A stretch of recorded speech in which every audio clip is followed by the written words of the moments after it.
Hello friends, AP elections result అనేది నిన్న వచ్చినాయి.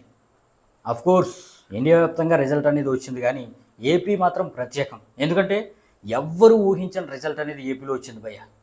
ఇంత దారుణంగా 11 డిజిట్లకే వైసీపీ పడిపోతుందని ఎవరు ఊహించి ఉండరు. ఈవెన్ చంద్రబాబు నాయుడు కానీ, పవన్ కళ్యాణ్ కానీ, అలాగే ఓటర్స్ కూడా ఊహించి ఉండరు. జగన్మోహన్ రెడ్డి అస్సలు ఊహించి ఉండడు. అయితే మరి ఏమైంది భయ్య? నిజంగానే ఈవీఎంలో ట్యాంపరింగ్లు జరిగాయా? మరి మీరేమనుకుంటున్నారు? కింద కామెంట్ అయితే చేయండి భయ్య. జరిగింది ఈవీఎం ట్యాంపరింగ్ అనే విధంగా మన మాజీ ముఖ్యమంత్రి వర్యులు జగన్మోహన్ రెడ్డి మేనమామ అయినటువంటి రవీంద్రనాథ్ రెడ్డి ఈవీఎం ట్యాంపరింగ్ జరిగిందని ఆరోపిస్తున్నాడు భయ్య. ఈయనైతే కమలాపురం నుండి మాజీ ఎమ్మెల్యే. మరి ఈయనైతే ఈవీఎం ట్యాంపరింగ్ ఖచ్చితంగా జరిగింది, సింగపూర్ నుంచి ఈవీఎంలను ఆపరేట్ చేశారు, మన బాబు గారు వ్యవస్థలన్నీ కూడా మేనేజ్ చేసేసి క్యూఆర్ కోడ్ ద్వారా ఈ ఈవీఎంలు ట్యాంపరింగ్ జరిగేలా చేశాడు అనే విధంగా ఆయన అయితే ఆరోపిస్తున్నాడు. దాంతోపాటు హైకోర్టుకు కూడా నేను వెళ్తాను అనే విధంగా ఆయన చెప్పుకొచ్చాడు. హైకోర్టులో కేసు వేస్తాడంట.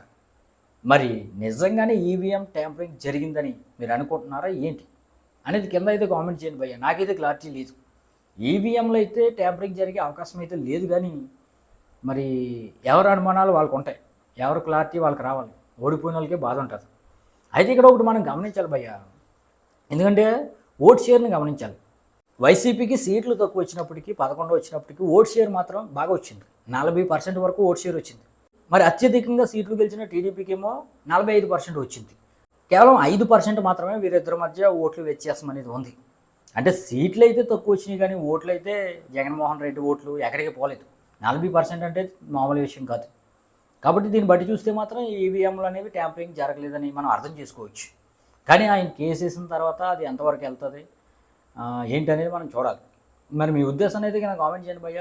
అసలు ఈవీఎంలో ట్యాంపరింగ్ చేయొచ్చా, చేయలేరా ఏంటి అనేది కనుక కామెంట్ చేయడం మర్చిపోద్దు. Thank you.